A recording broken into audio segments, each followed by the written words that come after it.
Bom dia, meus irmãos. Nossa leitura bíblica de hoje, Gênesis capítulo 31 e 32.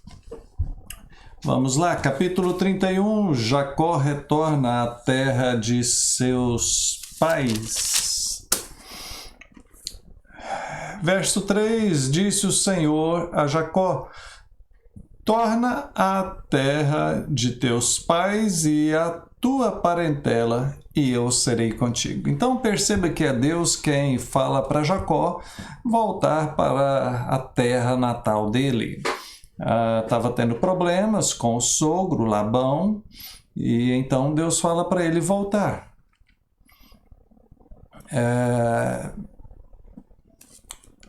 Jacó chega para suas esposas, relata a história, fala a respeito do seu pai. Olha, seu pai já mudou meu salário 10 vezes, ele já não está amistoso comigo, porque Jacó havia enriquecido muito, e os filhos de Labão começaram a falar mal dele, né? Olha, Jacó tomou as coisas do nosso pai, né? Pegou tudo que era dele. E começou essas intrigas de família, e Deus falou para Jacó voltar. Então, Jacó fala com as esposas, combina tudo. Verso 17, então se levantou Jacó, fazendo montar seus filhos, suas mulheres, em camelos, levou todo o seu gado, todos os seus bens, e partiu para a casa de Isaque, seu pai, na terra de Canaã. Verso 22, no terceiro dia, depois que Jacó saiu, Labão ficou sabendo e pegou consigo seus parentes e saiu ao encalço procurando Jacó. Depois de alguns dias, ele conseguiu alcançar aonde que Jacó estava acampado, chega até lá e fala: que é isso que fizeste? Verso 26, por que me lograste assim e levaste minhas filhas como que cativas pela espada? Como se Jacó tivesse saído escondido, raptando as filhas de Labão. Bom, os dois conversam, Jacó explica que não. Chega um momento que eles chegam a ficar nervosos um com o outro, porque Labão estava acusando, e no meio da história tem um fato de Raquel, a filha, ter pegado uns ídolos lá do pai escondido, e agora ele está atrás disso. Enfim, eles começam a discutir ali, até que resolvem entrar numa aliança. Então, a partir do verso 43. O verso 44 diz assim: vem, façamos, pois, uma aliança, eu e você, que sirva de testemunha entre mim e ti. Então Jacó tomou uma pedra e a erigiu por coluna, e disse a seus irmãos: ajuntai pedras. E tomaram pedras e fizeram um montão. Interessante a cultura daquela época, né? Nós estamos há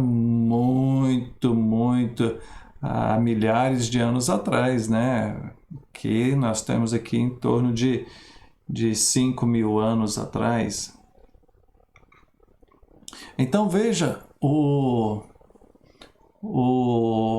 costume deles era pegar ali pedras e fazer monumentos, e aquele monumento seria um memorial de algo que aconteceu. Eles fazem isso em algumas vezes, né? E esse aqui, eles vão entrar numa aliança, e aquelas pedras, aqueles monumentos ali seriam o testemunho, né? Quando olhasse, o que é aquele lá? Não, aquilo lá é quando Jacó e Labão fizeram uma aliança.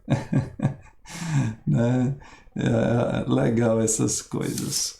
Entramos no capítulo 32, e Jacó se reconcilia com o seu irmão Esaú. Verso 3, então Jacó enviou mensageiros adiante de si a Esaú, seu irmão, à terra de Seir, ordenou a esses mensageiros: assim faleis a meu senhor Esaú, teu servo Jacó, manda dizer: eu vivi como um peregrino lá em Labão, tal. Jacó está morrendo de medo de Esaú, o irmão dele, porque se lembra, quando Jacó saiu da casa do pai, foi porque ele tinha enganado o seu irmão Esaú. Então agora ele está voltando, como ele tinha feito algo mal, algo errado com Esaú, ele está com medo de Esaú, ainda está com raiva e se vingar, né? Então ele vai com todo cuidado: ah, meu senhor Esaú, eu sou o seu servo Jacó. Os mensageiros foram lá avisar isso para Esaú e voltou com a seguinte mensagem: olha, Jacó, o Esaú, seu irmão, está vindo ao seu encontro também. E junto com ele está vindo 400 homens. Agora o homem ficou com mais medo mesmo, né? Diz que ele teve medo, se perturbou, né? Pegou todo o povo dele, né? A esposa com os filhos, os servos, os empregados, todo mundo ali, dividiu em duas partes, mandou uma para um lado, outra para o outro, porque se atacasse um, os outros talvez escapariam, né? E verso 9, e orou Jacó, se lembrou da oração, se lembrou de Deus. Importante isso aqui, né, gente? Não é só fazer as coisas, não, a gente tem que orar, se lembrar de Deus. Pediu: Senhor, livra-me das mãos de meu irmão Esaú, porque eu tenho medo dele. Verso 13, tendo passado ali aquela noite, separou o que tinha um presente para seu irmão: 200 cabras, 20 bodes, 200 ovelhas, 20 camelos, 30 camelas de leite com suas crias, 40 vacas, 10 touros, 20 jumentos, 10 jumentinhos. Mandou pelos servos, né, presente para agradar o Esaú, né? E aí ele manda um pouco de gente na frente levando presente, depois manda um pouco, depois mais um pouco, né? E vai assim tentando amenizar a situação, e ele vem lá atrás, né? Por último, tentando facilitar as coisas. Verso 24, e depois que ele passa tudo à frente, passa todo mundo, ficou ele sozinho, né? Jacó ficou sozinho, e durante aquela noite tem um episódio interessante. Diz o verso 24, aqui no capítulo 32, que ele lutava com ele um homem até o romper do dia. Era um anjo. Em forma humana, esse anjo se encontrou com Jacó naquela noite e eles entraram em luta corporal. Vendo este que não podia com ele, tocou-lhe na articulação da coxa, deslocou-se a junta da coxa de Jacó na luta com o homem. Disse este: deixa-me ir, pois já rompeu o dia. Respondeu Jacó: não te deixarei ir, se me não abençoares. Perguntou-lhe, pois, como te chamas? Ele respondeu: Jacó. Então disse: já não te chamarás Jacó, e sim Israel, pois como príncipe lutaste com Deus e com os homens, e prevaleceste. Tem gente que gosta muito desse texto, né, e fica usando ele, que nós temos que lutar com Deus e vencer. Olha, queridos, assim, nós temos que lutar contra o pecado que está em nós. Nós temos que lutar para ser fiel a Deus. E não lutar com Deus como se Jacó, né? Aqui ó, o texto fala assim: que Jacó segurou aquele anjo, né? Tem até os corinhos aí. Jacó segurou o anjo e não quis largar. Então, assim, a ideia é de que Jacó ele segurou o anjo de Deus ali e não soltou enquanto aquele anjo não abençoaste. Então, que você também teria que segurar Deus e pegar com Deus até Ele te abençoar. Essa ideia, dependendo do jeito que for passado, vira uma heresia desse tamanho.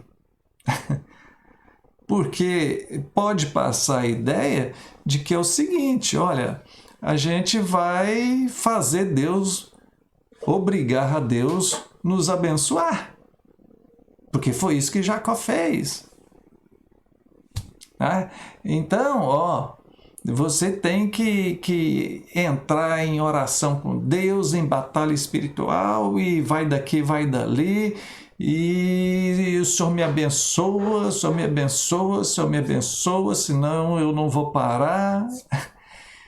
Essa é uma ideia bem errada, como eu já disse, porque nós não temos nenhum respaldo para querer obrigar a Deus a fazer alguma coisa. Quem somos nós para dar ordem a Deus? Eu ordeno isso, eu tomo posse disso. Quem somos nós para mandar em Deus? Ele é quem é o Senhor, Ele é quem manda. Agora, eu posso concordar que dessa história aqui a gente pode tirar o princípio de lutar no sentido de ser fiel a Deus. Só isso. Jacó tem um exemplo de fidelidade, tem um exemplo de perseverança, tem um exemplo aqui de transformação. E tem muito a ver com o nome aqui. Jacó, a palavra Jacó significa aquele que segura o calcanhar, porque no nascimento, Esaú saiu primeiro e depois Jacó era o segundo, dos gêmeos, e a hora que ele foi sair ele estava segurando o calcanhar de Esaú. E é por isso deu o nome a ele de Jacó, que significa aquele que segura o calcanhar. Só que no hebraico as palavras têm palavras que são muito parecidas. E segurar o calcanhar dá um significado bem próximo de enganador. E então ficou até com essa fama de enganador, porque certa vez o próprio irmão Esaú, quando no episódio lá do direito de primogenitura, da bênção do pai, o Esaú falou para ele, por isso que você se chama Jacó, porque você já me enganou 2 vezes.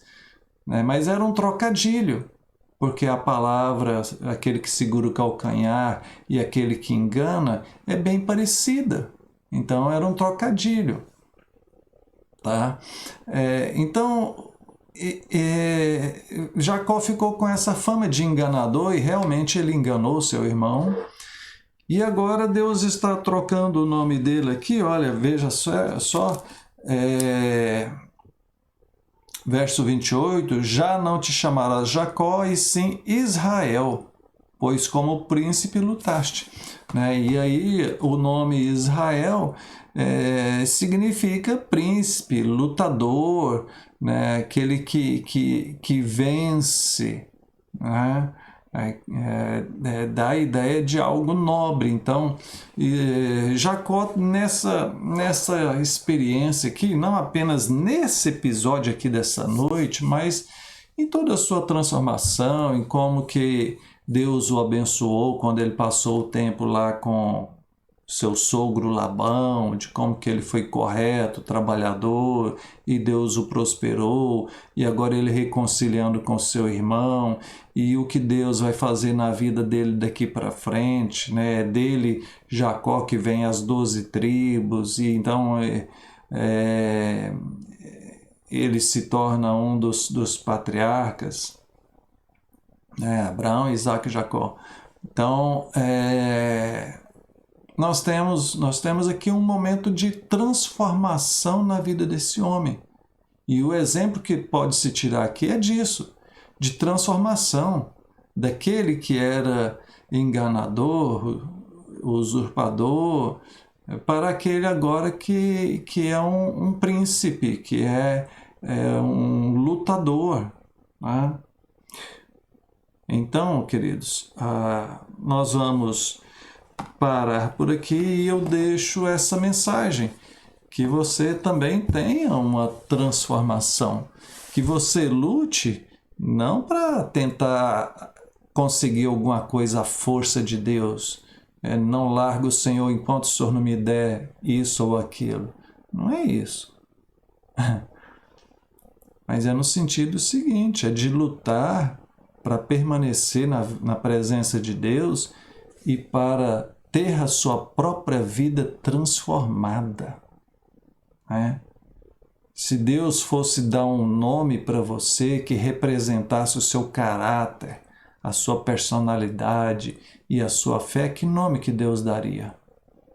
Você é perseverante, você é honesto, trabalhador, corajoso.